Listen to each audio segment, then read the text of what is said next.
자, 안녕하세요. 2019년도가 밝아왔습니다. 새해 복 많이 받으세요. 용덕신당 최도령입니다. 자, 오늘은 얼마 전에 어떤 손님이 오셨는데 어머님이 오셨어요. 그래서 좀 가슴이 조금 측은했어요, 마음이.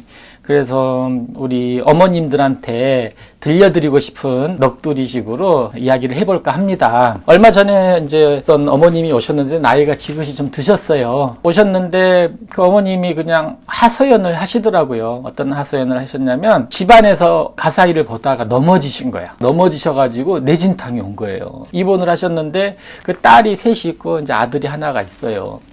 근데 입원을 했는데 병원에서 이제 가망이 없는 거야. 연세도 많으시니까 의사들이 조금 힘들겠다라는 식으로 이제 말을 한 거예요. 그래서 이 어머님이 이제 병원에서 입원을 한 상태였고, 그리고 어머님이 이제 혼자, 딸들은 3명은 다 이제 뭐 시집들 가서 각자 나름대로 다 살림을 하고 있는 상태고, 막내 아들도 결혼을 해서 이제 자식들은 다 이제 제각각 결혼들 해서 살아가고 있는 상태였고, 어머님은 혼자서 이제 아파트에서 살고 계셨어요.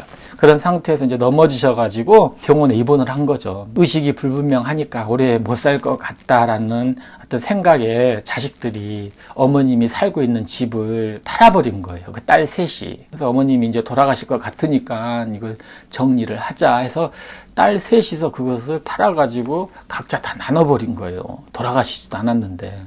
근데 한 달 지나고 2달 지나고 병원에서 의식이 깨어난 거예요, 어머님이. 정신이 돌아와서 보니까 이제 딸들이 집도 다 팔아버리고 있을 수 없는 일인 거야. 모든 자식들이 다 그런 것은 아닌데 너무 황당해서 지금 말씀을 드리는 거예요. 집을 다 팔아버려가지고 어머님이 갈 곳이 없는 거예요.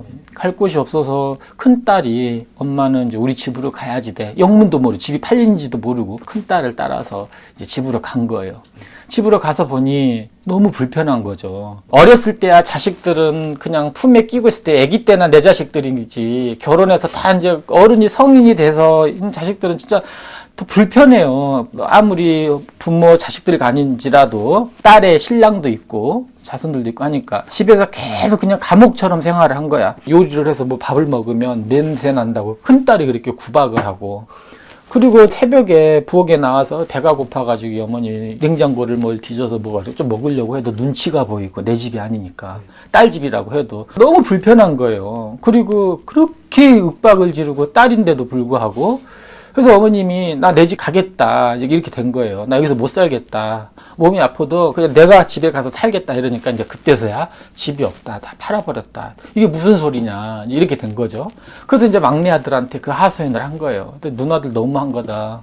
돌아가시지도 않았는데 그 집을 다 처분을 해버리고. 가지고는 엄마가 너무 힘들어 하니까 막내 아들이 이제 반지하. 아파트에서 혼자 사시다가 단칸방 반지하를 그 없는 돈에 막내 아들이 얻어준 거예요. 엄마 여기서 당분간 계셔요 하면서. 그래가지고 막내 아들이 누나들 하는 행동들이 불만을 품은 거예요. 다 돈 토해내라. 근데 그 어머니 집 아파트를 팔아가지고 그 돈을 세 딸들이 다 나눠서 그 돈 가지고 집을 사서 이사를 가고 다 그 돈들을 어디다 써버린 거예요. 돈을 토해낼 수가 없는 거예요. 그러면은 엄마 집을 아파트를 따로 내달라. 이제 막내 아들이 그러니까 못 준다. 이건 내 돈도 들어간 거고 엄마 돈 일부분이 들어갔기 때문에 이 돈을 토해낼 수가 없다. 돈이 없다라는 식으로 베티기니까 막내 아들이 법적으로 소송을 건 거예요.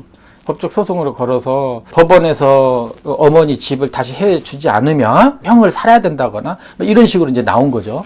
근데 엄마는 딸들은 괘씸하지만 그래도 자식인지라 어디 감옥에 들어가는 것을 원치 않은 거예요. 그래서 그냥 내비두어라 이렇게 된 거죠.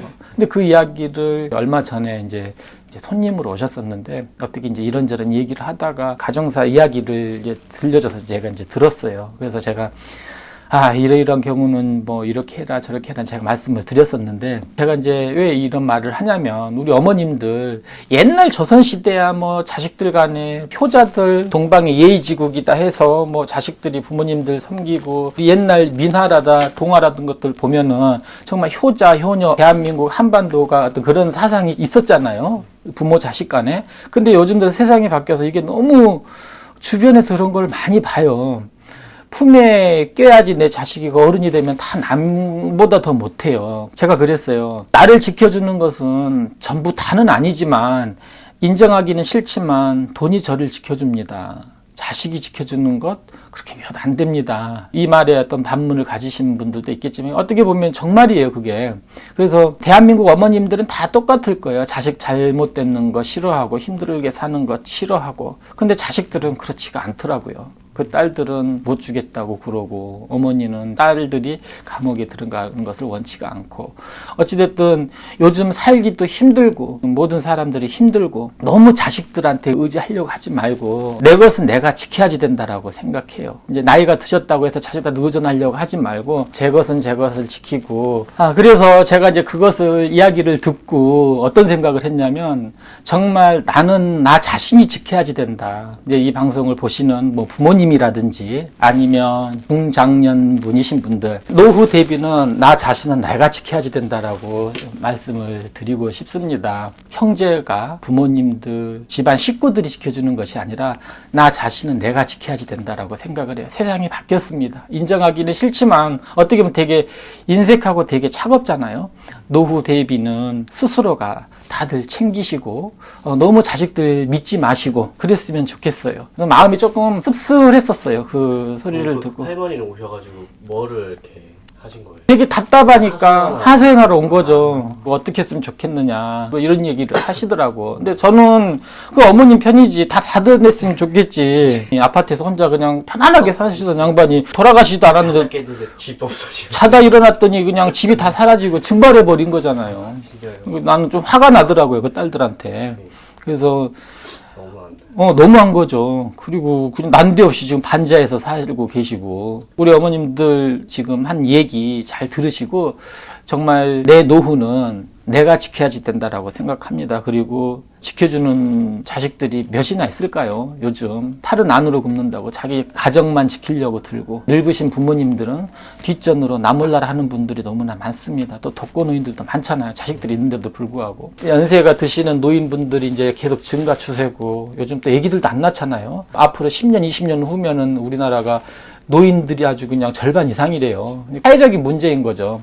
그래서 내 것은 내가 지키고 똑부러지게 하셨으면 좋겠습니다. 어찌됐든 참고하시고 노후를 알차게 스스로가 준비하시는 것이 좋을 것 같습니다. 자, 감사합니다.